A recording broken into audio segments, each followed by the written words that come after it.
Good evening, everybody. It's 9:30 on the East Coast, 6:30 on the West Coast. It must mean it's time for your weekly Calamity Jane live stream. James, how are you doing on this typical Atlanta sudden shift in temperature and weather Monday evening? Wow, a lot of syllables there for your weather over there. I'm a Mine is pretty multi-syllabic guy. chill. Yeah, how's how, Yeah, how's LA doing? LA's fine. Aside from that, a couple weeks, about a month ago or so back Mm-hmm. with the fires. Other than Mm-hmm. that, it's just back to normalcy. Although we might get a little bit of heat middle of this week, but not today. Today's a typical day. That's good. So That's yeah, good. all Yeah. good. Yeah, we went Yeah. from low 30s 2 days ago, and we got into the high 60s today. So Mm. a differential of about 25 degrees in two Yeah, days. that's pretty tough. Yeah, Yeah, it's especially it's pretty if rough. you're a wardrobe planner, that makes things very difficult, I would It's imagine, to it's plan it out a for the week. yeah. Unfortunately, this is pretty average for Atlanta. This is just how weather works in this city. Oh, Um, geez. if you it's interesting if you look at it like geographically. It is on this. I mean, I'm not a scientist, so I can't speak. But every time you look at weather systems, right? Atlanta is like bifurcated on these weather systems. We always end up being split in half by the southern edge of these massive weather systems.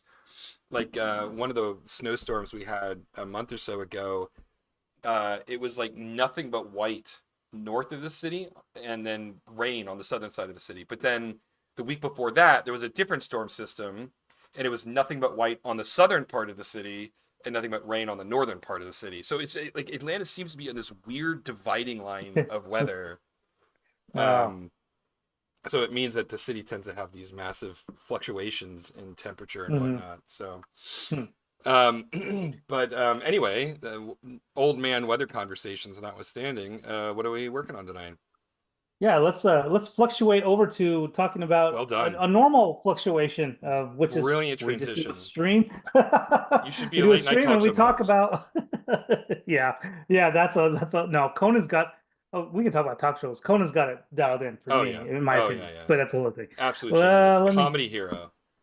Yeah, let me okay, I'll share screen. We'll go into this stuff here. All right. For tonight, I'll keep going with where we kind of left off last week. Just I'm gonna kind of keep it simple tonight. I'll probably just work on shot 31 with Mitchell. He Mm-hmm. looks over, watches Clemmy leaving, and then the shot here, which is shot 32. Is that 32? I can't even read my own text here. Oh, 52. Oh, my eyes are going bad.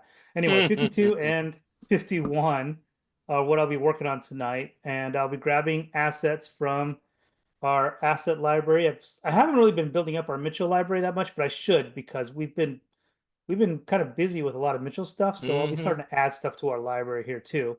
So I'll be kind of piecemealing, going back and forth a little bit for reference as I work. That sounds But good. yeah, That sounds good. that's the plan. But I do want to kind of stick on this topic about talk show hosts. Oh yeah, let's do I it. do I, I do have a bias though. I think Conan is the best, our generation's best talk show host by far. It's hands down. Um, yeah, I just think, but I am a Gen Xer, I guess. So, and Conan's pretty Yeah, much falls into that he's a Gen category. We Xer kind of, too. He's an elder Gen yeah, Xer, but he's a Gen yeah, Xer for sure. he's on the other side, a little bit on the other side, but yeah, but I just can't. I'm not a big. I mean, Fallon's okay. Colbert, I enjoy some, for the most part, but none of them really. There's something about Conan's comedic timing, his Mm-hmm. pauses, that when he says things that are unsaid, and he just gives Mm-hmm. lingering looks. Mm-hmm. There's so many things, and you and I both know we're talking about as being Conan fans. But it's hard for me to pick anybody that's a better talk show host than Conan. And also his evolution as a talk show host has been fascinating to watch too from afar as a fan. Like Mm-hmm. I love his podcast. I'm not sure if you ever get I a chance to was listen to his actually stuff. listening to the latest episode before I got on this call. Minutes before. I mean, I took off my headphones to start this Oh call. man. So yes, Oh, I feel bad. I am familiar with Conan O'Brien Needs a Friend. I own so their podcast has been on for 5 years, and Conan and Yeah. Sona and Gorley say I am a fan.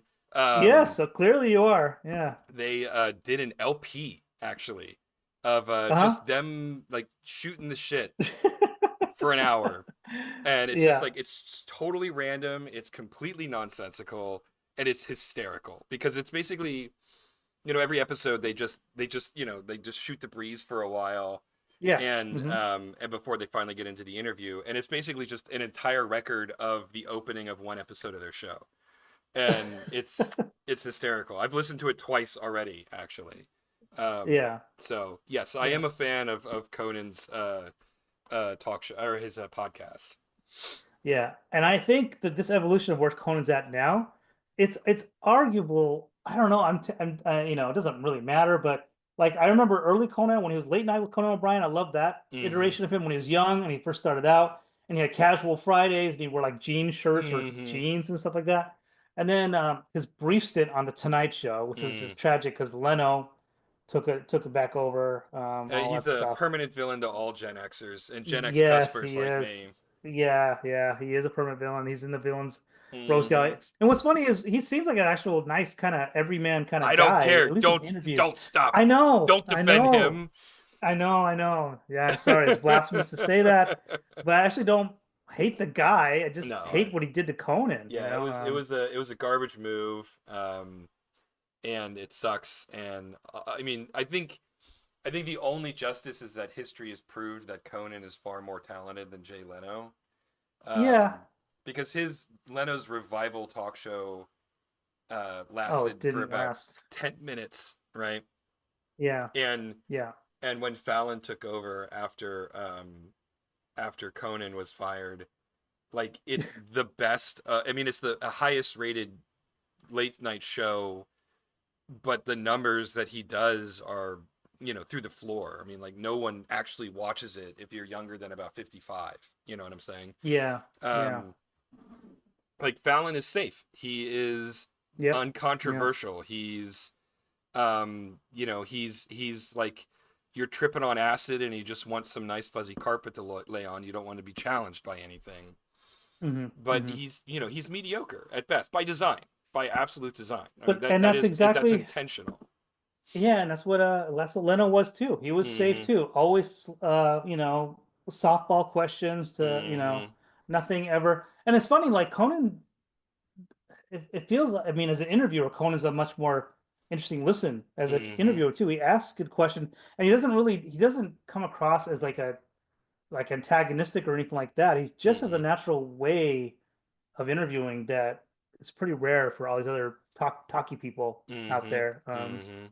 Yeah. There's nothing, but yet, you feel like there's always a risk that he could do something kind of weird, but he also lets the interviewee be the one that kind of trips over themselves a little bit. Then they use comedy to kind of get around a little bit. He But with also Leno, he just, Oh yeah. yeah. I mean, the thing too is that Conan surrounds himself with these just phenomenally good writers, right? I mean, Uh-huh. if you look at his original writing staff, it's Bob Odenkirk and Robert Smigel Oh, and Louis jeez. C.K. I mean, like just Yeah. absolute comedy luminaries, right?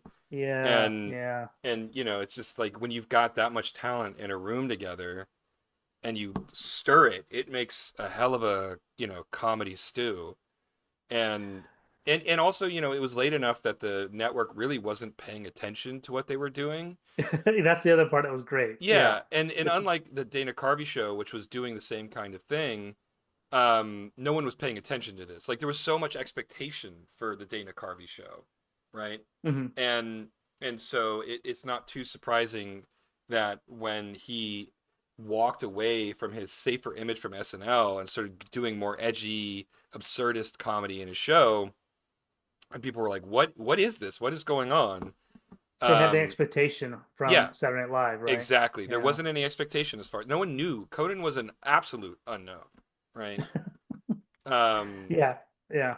and so so there was no precedent, and no one was paying attention, and for the first several years, he was constantly on the verge of being canceled, but always miraculously, it was. I get the sense that it would have cost NBC more money to cancel it than it did to just let it go, right? Hmm. And because of that, Conan found his voice um, and just really revolutionized. I mean, redefined what late night comedy was supposed to be. Yeah, and also it was a good baton handoff because we had Letterman that retired, Mm-hmm. right? And Hmm. Letterman would take risks. Because again, he could get away with a lot more stuff too. I like Letterman too. I think he's a little bit too, I don't know what's the right word, acerbic or dry, a little bit Mm, too, I don't know what the right word is. He's actually not a bad interviewer himself, but I still think Conan gets it. mm, But yeah, it was a natural fit for Conan to go in there and then do all kinds of random sketches and stuff like that. They were, and you were laughing because you're going, "Wow, they got away with that," yeah, on network yeah, TV kind of a yeah. thing. It was pretty funny Well, and it to was see that. also, I mean, I think Conan and his team had this amazing ability to walk the tightrope between absurdist humor, but something that could still be appreciated by a more mainstream audience, right? Yeah, Like yeah, his stuff was edgier and weirder than you would find on any of the other late night shows, but it wasn't so avant-garde like Andy Kaufman that it hmm was, unpenetratable or impenetrable yeah, for a regular audience, you know? yeah. You had to be really inside baseball to get Andy Right, Kaufman or something. Yeah, exactly. And you had to be yeah, basically in on the joke with Andy hmm Kaufman. hmm And with Conan you didn't have to. It was weird but approachable. And he and his yeah. team just walked that line so well. And obviously the rest is history because Conan is like he's a comedy hero for an awful lot of people now. Yeah, he's like I haven't listened to all of his podcasts, but I mean I pay attention to him. I pick on snippets here and there on YouTube, and like he's international. I mean, part of that Hmm. was him going international, doing Yeah, his which travel is bits and stuff great. like That that. that that Yeah, show well, on they're all HBO is great too. great. I want them to. I hope they do more because that was I hope hilarious. so too. They're really funny. But yeah, I mean, his audience is, I mean, you could pretty much say it's global. People from all kinds of countries listen to him now. Hmm. I was listening to a fan, I think, from India. I couldn't tell if he's a comedian or a fan, but he was talking about how he listens to him, and they went on for like 8, 12 minutes talking about his life and the way Conan just makes everybody interesting when he interviews them. Hmm. It's just hilarious.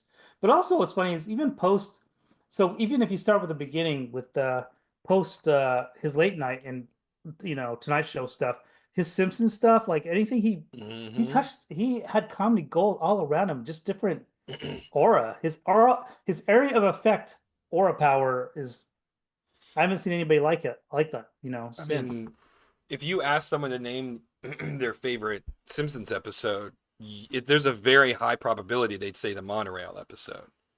Uh-huh. And Conan O'Brien wrote that episode, so hmm and hmm I think he wrote Homer Goes to College as well, which is another hysterical episode, right? Yeah, yeah. Um, and so yeah, so he also was the one before before Conan. Matt Groening was very strict about the notion of flexible reality, right?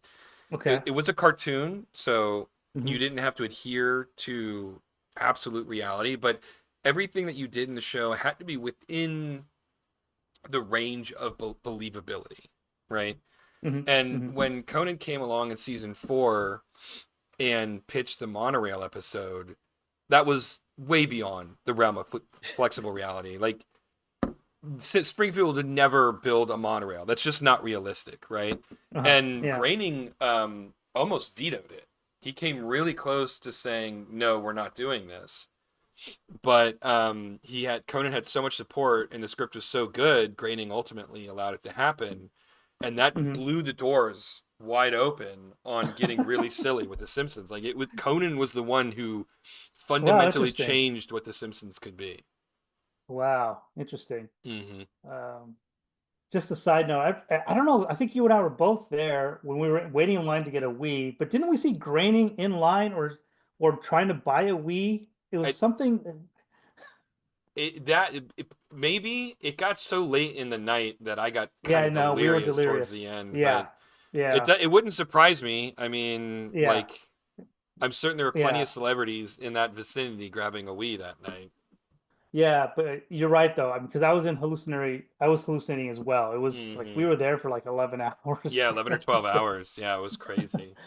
Yeah. It But was a good anyways, but time that's though. It was a hell of a good yeah, memory. it was yeah, that was really funny. It was a really fun time. But yeah, back to Conan. Like, yeah, his what he's traversed as far as comedy stuff. Hmm. He's hit a couple. I mean, it's you know, it's just it's an I would imagine it's an envy of a lot of comedians Hmm. to have his fingers in that many pies and have success every single time. And him doing the podcast now, it's again, it's great. I'm so happy that he's quote unquote relevant still and still doing stuff because his you know, he's left us so many good little tidbits here and there. Even his sketches like Triumph the Triumph the Insult comic, comedy yeah. insult. Yeah, yeah, Robert he's great. Smigel, There's so many yeah. characters. Yeah. I mean, the Yeah, there's so FedEx many good Post characters. and the extremely tall dachshund and the interrupter and the the old 50s salesman ghost who has nothing but about a bunch of bad one-liner jokes and um yeah, I mean it's just like the list of hilarious beats in that show. The Slipnuts, the a cappella group that sings metal songs. Rather, they didn't sing metal songs, but they had all these bands like Los Lobos and Foo Fighters and a ton of other bands. Like I think John Mayer covered. They did this just where the Slipnuts slipping on nuts, right? And it became such a this cult kind of thing that all these really major celebrities started doing a cover of that song. Um, Yeah, and I think there was yeah, actually a sketch like a Slipnuts retrospective where they got all the bands together to sing the song. It's just the level of silliness and the longevity of the stuff that he did is remarkable, right? yeah, yeah. It's And yeah, yeah. it's fun. It's fun to see him still staying relevant. I I by pure chance, I used to love late night shows, so I watched Carson. I was very Mhm. young.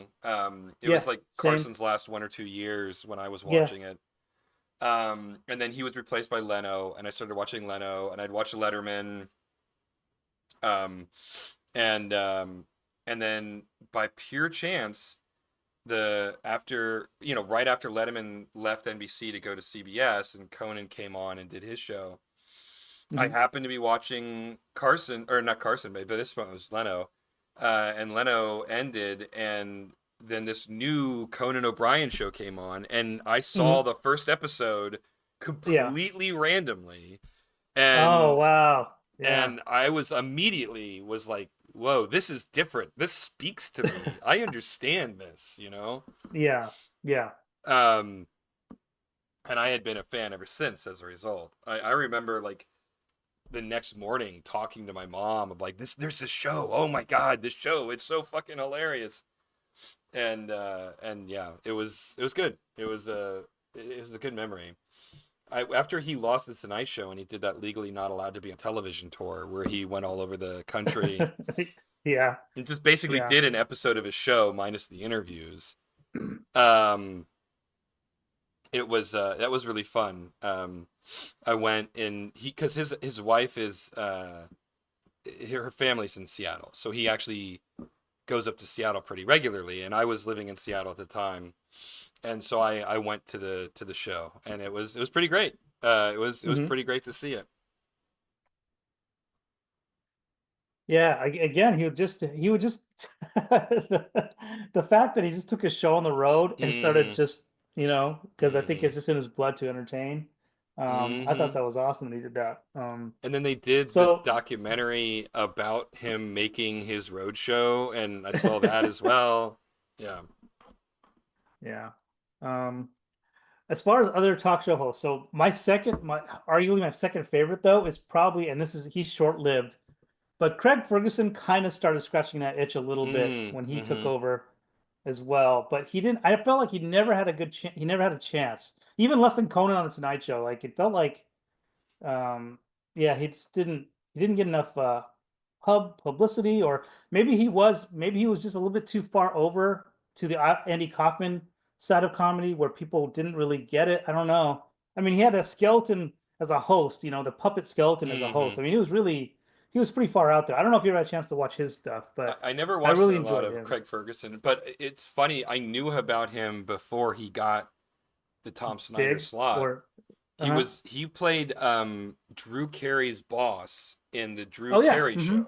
Yeah, Yeah. Yeah. Yeah. and that's actually where I saw Ryan Stiles for the first time too. And then well, actually that's not true. I had seen Ryan Stiles on the original BBC version of Whose Line Is It Anyway, Hmm. um, and and then he showed up in the Drew Carey show, and I'm like, oh, this is so cool. But yeah, Craig Ferguson and Diedrich Bader and oh shoot, what's her name? It's Bill Lawrence's wife. And she's in everything he does. She played Dr. Cox's wife in Scrubs, and she's in his new show, um, Shrinking. Oh, it's killing me. Hmm. I can't believe I forgot her name. Hold on. That's what the magic of the internet's for. Yeah, To yeah, look yeah. it up. Indeed, indeed. Um, oh yeah, Krista Miller. Krista Miller. Yes. She's great. She always plays like the angry shrew character, and she owns it and she loves it. And so she was in that as well. And I remember loving that. And then so when Ferguson wound up getting the Tom Snyder slot, I was like, what? This guy? That's weird. But he held that role for like a decade or Yeah. something. I mean, he was in that position for a really long time. It felt like it, but it also felt like it not long enough. Like I wanted to Yeah. still, I just wanted to have him keep going. And then I can't remember who they replaced him with. They kind of did experimental Yeah, stuff, I it think, was after that. they did with that obnoxious singer The British guy. guy, Yeah, the British guy. Yeah. whose name I don't Um, remember offhand and don't care to yeah, know. no. Yeah. But he was just so obnoxious. Yes. Yeah. Um, but yeah, it went from yeah, no, James Corden, that was the guy who Oh, that replaced guy. him. Yeah. So Yeah. Ferguson ran that show from 2005 to 2014, so just under 10 Wow. years. Just Yeah. under 10 years. Yeah. Yeah, he was a breath of fresh air for late night too. I Mm-hmm. really enjoy, I do want to put an asterisk next to him. I thought he was great. Mm-hmm. Um, Funny guy. And then he even had this weird kind of weird game show, like lying show kind of a thing. Mm. It was actually good, but again, I think it's short lived. It didn't live on very long. Mm. I think It's a that might bummer. be based off of a British show that's still Yeah, really it probably popular, is. where Yeah, they it was. Yeah, yeah, yeah, they bring it was. on oh sorry, lag, go for it. No, no, no, no, no, no. You were right on. You were describing it better than I could. But yeah, it's a guess. It's like a who done it, but yet I guess who the liar is kind of a show. I Mm-hmm. think. Mm-hmm. Yeah, the one that I'm thinking of in Great Britain is it's like Would I Lie to You or something like that. I don't remember Okay. but the two hosts, there's like a bunch of British celebrities on, like David Mitchell is a perennial guest on it. Richard Ayoade will come on occasionally. Hmm. Hmm. Um, uh, um, Matt Webb will show up from time to time, I think, and I can go on. There's like a lot of British comedians and whatnot, and basically they're given prompts, right? Okay. Or rather, they have either an actual thing that they did or a series of lies, and they have to convince the host that they're telling the truth, right? Okay. And Hmm. it's the host's responsibility to judge whether or not what they're saying is true or false. And they'll bring on like witnesses to it, right? Like my neighbor saw the whole thing, and then like this random guy comes out and tries to validate whatever the celebrity's saying. It's actually the British show is hysterically funny, but I think probably because British humor is so dry and Hmm. so sardonic and so sort of like mean, it works way better than um than in America for some reason, because Hmm. America doesn't handle mean comedy in the same way that Brits do, I found. Hmm. But anyway, that's a whole aside. Yeah, Craig Ferguson was a good host too. I liked him. Um, Yeah. I never really watched his show that much. My two favorites, I mean, stereotypically, are just it's Conan and Letterman. Obviously, are my two favorites. Okay. Hmm. Hmm. um, but Conan far and away for me. Yeah, it's fun to it's fun to see Letterman on Netflix with his interview show type of thing, but you don't get to see him that often. So it's always kind of like a surprise to see him, and he's interviewing whoever is some celebrity type person. I mean, it's great and all, but it's not the same. It doesn't have the same. Yeah, it's not as entertaining as even a Conan podcast where Hmm. whatever the new present is that he's doing, it's like it is a present, an audio present of sorts to see who he's talking to. And he managed to make it interesting. I not, honestly, I don't think I can say that I've not listened to a boring Conan podcast yet. That's pretty amazing. I Um, mean, there are guests that I'm not interested in, so I don't Mhm. listen in those instances. But yeah, Uh-huh. I mean, if it's a guest that I'm curious about, like the one this week is Jason Bateman, and I like Jason Okay. Bateman generally. I don't like everything he's done, but I like some of the stuff he's done. Um, and yeah, it's just hysterical because Conan is such a natural interview, and he, especially in this podcast, he gets to choose who he talks to, right? Yeah.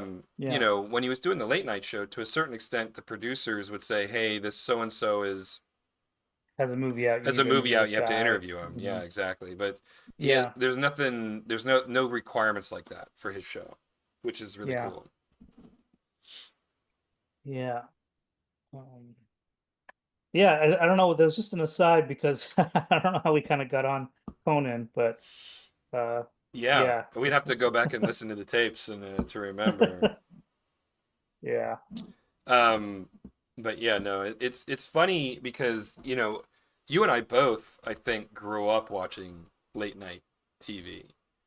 Yeah. And Um, it's not even a thing now, right? it's well, I mean, it is, I guess. Like Seth Meyers has Conan's old slot, and Oh, yeah. Okay. Jimmy Fallon runs the Tonight Show, and I guess what's his face, Jimmy Kimmel is on ABC still, and And then Colbert's on CBS. Colbert's on CBS, and he took over Letterman's old slot. And I Hmm. mean, I don't. Maybe James Corden is still doing his thing. I couldn't even tell you. No, he's not. I don't think Okay. he is. He's done. Um, Um, but I don't think anybody watches those shows anymore. Honestly, yeah, I don't think so either. I I mean, don't. I mean, yeah, I think the only reason they're still on the air is because the networks don't really have anything else to put in those time slots. Like yeah. if people wanted to watch TV at that time of day or time of night, it would not be those shows and they would be immediately canceled. But because the Mhm. only people still watching broadcast television are no younger than 65 years old, they're in bed by 9 p.m. And so there's nobody watching broadcast television at that time of night. So it's like their only other alternative is just to stop broadcasting television, right? Yeah. Because the Hmm. only people who watch it are asleep by this point. Yeah. Yeah. It's I don't know what networks are going to do as When it all fades the away. Like even Yeah. even when I power on my Samsung TV and now we have Samsung TV Plus, it's a free thing that's just over the air. And Hmm. they have they actually have a dedicated Conan channel, just all of his clips running 24 hours a day. And you have like Dateline episodes. Another channel that runs 24 hours a day. Like the competition for eyeballs has gone, it's Hmm. insane now. Like I don't know how networks are going to survive another 10 years or so. I feel Yeah. like it's really kind of coming at us like an asteroid for them. I mean, not us, but yeah, it's just interesting to watch um, how it's going to evolve, I think. Yeah, I am curious. I think that there's and this is a larger conversation that's probably not way out of scope for our stupid little stream, but the differences between, in particular, baby boomers and Gen Z is so vast that there is almost no overlap between the two of them in terms Hmm. of the technology that they're familiar with, their interests, the type of music they listen to, what their hobbies are, their perspective on the world. Hmm. And I think that as baby boomers, they sunset, right? And they sort of disappear from not just the cultural zeitgeist, but society writ large. I think that there is going to be a massive sort of sea change in in basically all of culture, right? Hmm. I Hmm. think that as baby boomers are no longer a presence in society, I think shows like NCIS and Yeah, CSI and all these sort of traditional cop procedurals, I think they're going to disappear, because no one is interested in watching them. But I don't know anybody who watches those shows below the age of about 60, right? yeah, agreed. Yeah, Same yeah. with the old style four camera comedy TV shows, right? Hmm. I don't know Hmm. anybody who watches those shows that are younger than 55, right? And Yeah. that's being generous on the low end, right? Um, and I just think that I think that there's going to be a huge shift because the gulf between these generations is so vast. um, I'm really curious as what's going to happen, and this is going to happen in the next 10 to 15 years, right? Hmm. Yeah. So you and I, we will be the old, outdated generation by the time the baby Mm. boomers are finally gone. But we'll at least get to Yeah. watch what happens between the two of those things. Yeah, it's funny. I feel like it's kind of sad, but like comedy shows like The Good Place and Mm-hmm. Community, it feels like that's the last gasp of really good scripted comedy TV. I'm trying to think like, is there anything on where I need to watch on a network television channel to watch it? No, I can't think of anything. I can't. I Um, mean, I will put on Ghosts in the background because it is mildly amusing, but it is not Community. It's not 30 Rock. It's not The Good Place. I mean, it just scratches that itch for a comedy show yeah, that's just exactly. It's like yeah. the methadone to my Community heroin, right? I mean, it's I'll still go back and watch 30 Rock and New Yeah. Girl and Hmm. Community and be in just uproarious laughter in these shows that I've seen 30, 40 times, right? That Hmm. 30, 40, that's hyperbolic, but I have gone through the seasons multiple times. Hmm. The Office, Parks and Recreation, um, you know, sort of the golden age of single camera comedies. Hmm. And I watch single camera comedies now, and I'll be amused by them, but I'm not like dying of laughter the way I was. I mean, I remember watching 30 Rock and having to, watching it on DVD-R and having to pause and rewind because I was laughing so hard at one joke, Yeah. I Yeah. missed the next joke, right? Hmm. And they don't comedy that kind of comedy, I guess, is just not really in vogue right now, or maybe just no one knows how to do it. I mean, but I mean, full disclosure, Tina Fey is a genius, right? I mean, like there Yeah. is Hmm. maybe that one of the greatest comedy writers of all time, right? Yeah. Um, yeah.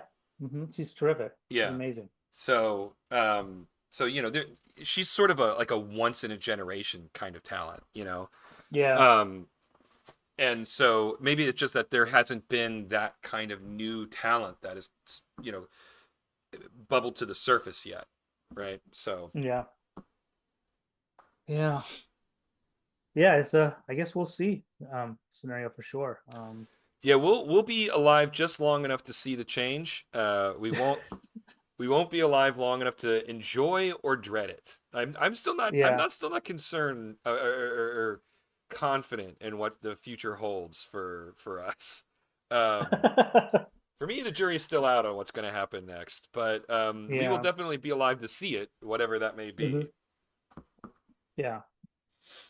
Well, for now, we can say uh I've gotten to a good point with both of these with Mitchell, these two shots. I Okay, think we're pretty good. I know we normally go a little bit longer, but no, that's I think I'm in a okay. pretty good spot for tonight. That's perfect. Um, yeah, so we got Mitchell looks over to the screen right and then sees Connie leaving my saloon. And Mm-hmm. then this shot's a little bit long. We gotta fix that.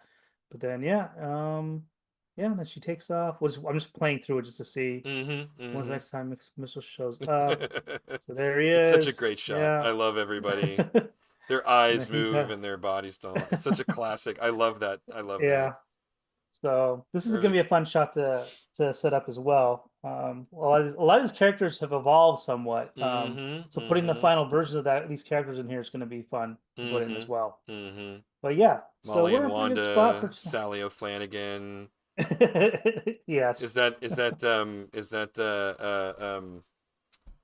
oh my John God, Boy. John Boy. Thank John you. Boy. I'm the one who insisted on putting him in the show. He's still in our sketches, Yeah. and you're not you don't you're not you actually one of the in the writers' room. You're saying maybe we don't even need John Boy, but I still like him in the I show. I've come full circle.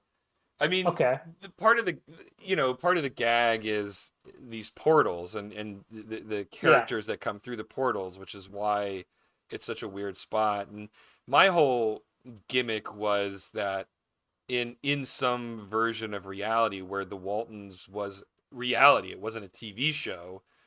John Boy slipped through one of these portals and wound up in in Dry Gulch Gorge. This isn't the actor who played John Boy. This is yeah, the of course, actual yeah, character John Boy. Yeah.